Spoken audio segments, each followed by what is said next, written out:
I was out grocery shopping when my brother called me. You're covering my rent this month. $3,000. Mom said you earn more than me, so just shut up and do it. Then Mom texted, if you don't pay, don't bother coming home for Christmas. We'll tell everyone you're selfish and let your brother end up homeless. Dad chimed in, don't forget who paid for your college. Time to return the favor.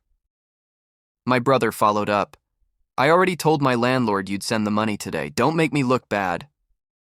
Mom added again, your brother has depression. How dare you abandon family? Then she blasted on Facebook, some kids forget where they came from. I sent one reply to all of them. Good luck. By the weekend, their landlord called me. Now my brother's stuff is on the curb, Mom's sobbing to Aunt Linda, and Dad's blowing up my phone with, what did you say to him? He's evicting your brother today. Pick up your phone now. 3,000, David. Today. I already told my landlord you'd send it. The words stabbed through my phone, cutting sharper than the squeaky cartwheel beneath my hand. My brother's voice wasn't a request. It was a command dressed in entitlement. I froze in the middle of aisle 7. My hand still pressed into a loaf of bread, flattening it against the cart's metal grid.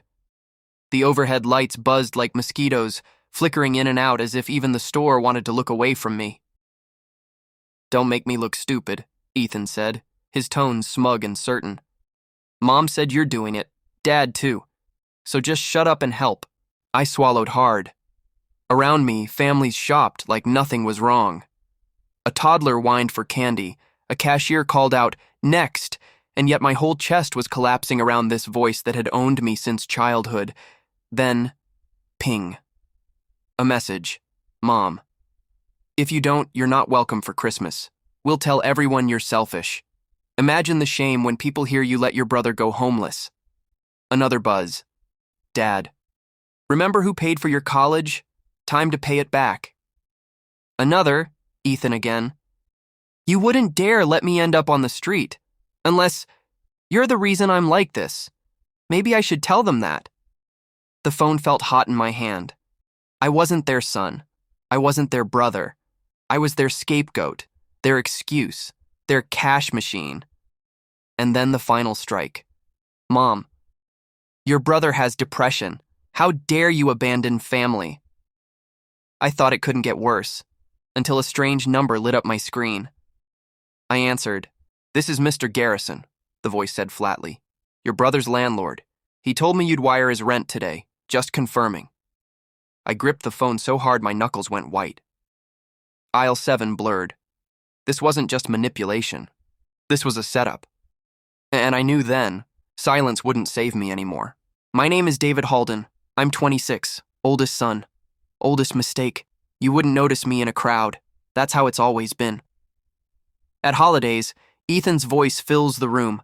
Dad's opinions boom. Mom's tears take center stage. And me? I'm the quiet shadow on the couch. The one they point to when the bill comes. The one they call when things go wrong. I don't yell. I don't slam doors. I don't even drink much.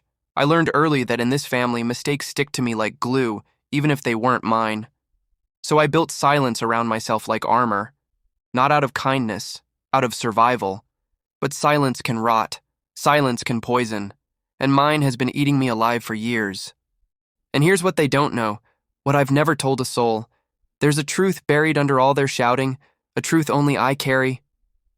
And tonight, when they push me too far, I'll let it out.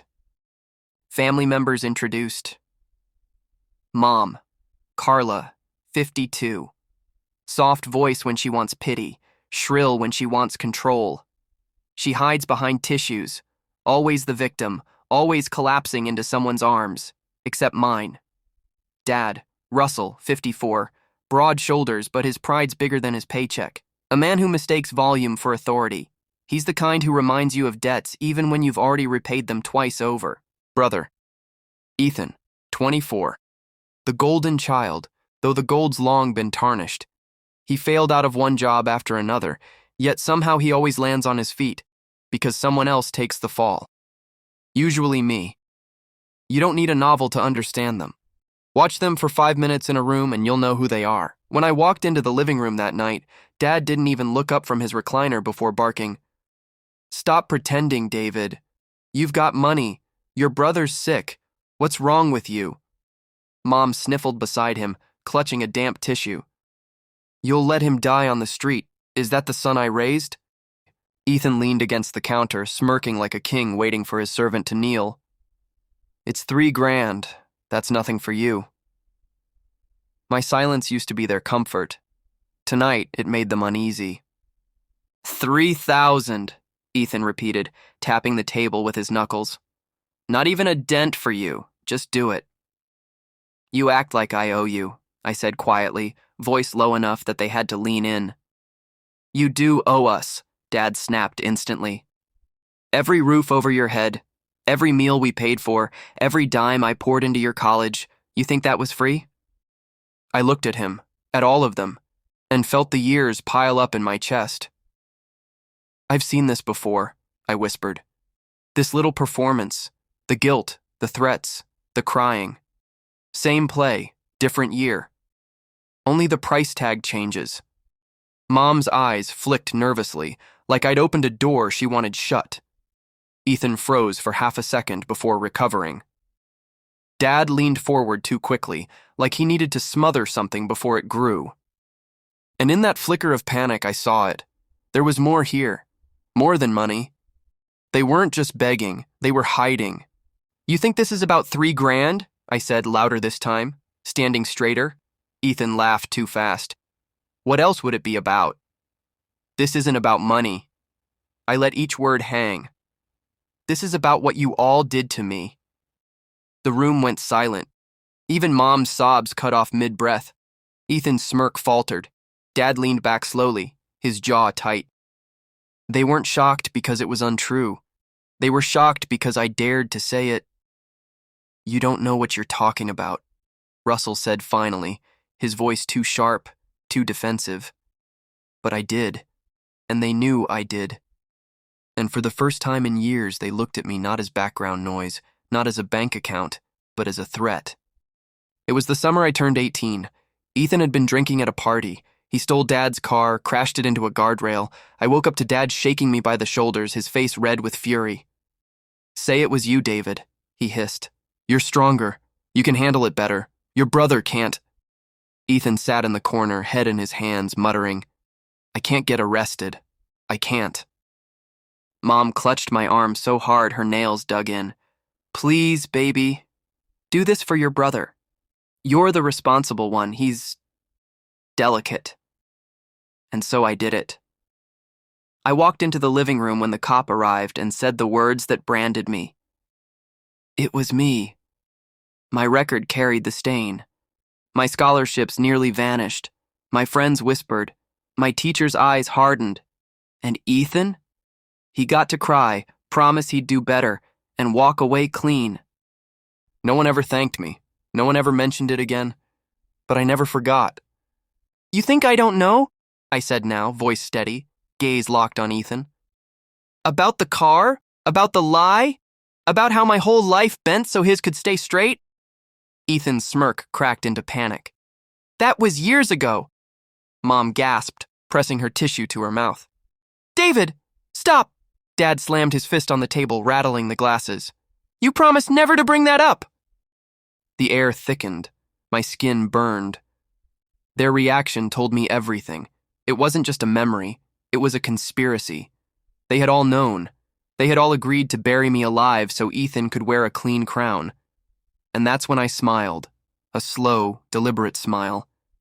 I promised silence, I said. Not forever. Mom sobbed louder, wailing that I was cruel, that I was tearing the family apart. Dad shouted, spit flying, telling me I owed them gratitude for sacrifices I'd never understand.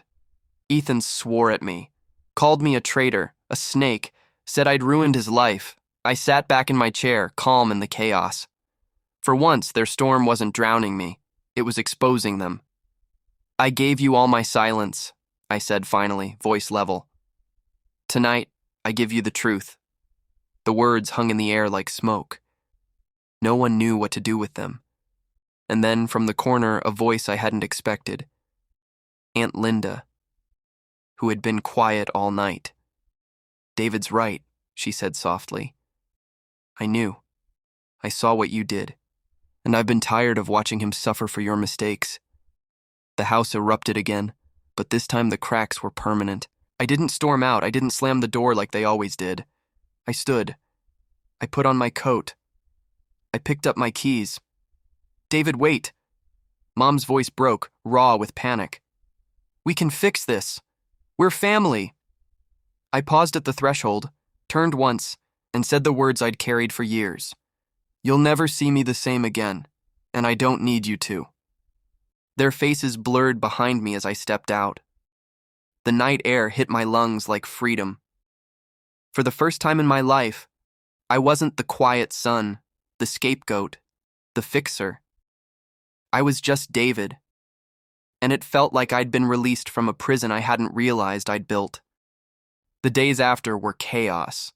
Texts buzzed nonstop, anger, then silence, then weak apologies. Ethan, evicted. His belongings piled on the curb like trash. His landlord left me a voicemail, confused and furious. Mom posted cryptic quotes on Facebook about ungrateful children. Dad sent long paragraphs blaming me, then shorter ones begging me to be reasonable. I ignored them all. And one morning, as sunlight bled through my blinds, I realized something. I wasn't grinding my teeth. I wasn't carrying a boulder on my back. For the first time, I whispered to no one, I don't carry their weight anymore. The scars were still there, sure, but scars don't control you.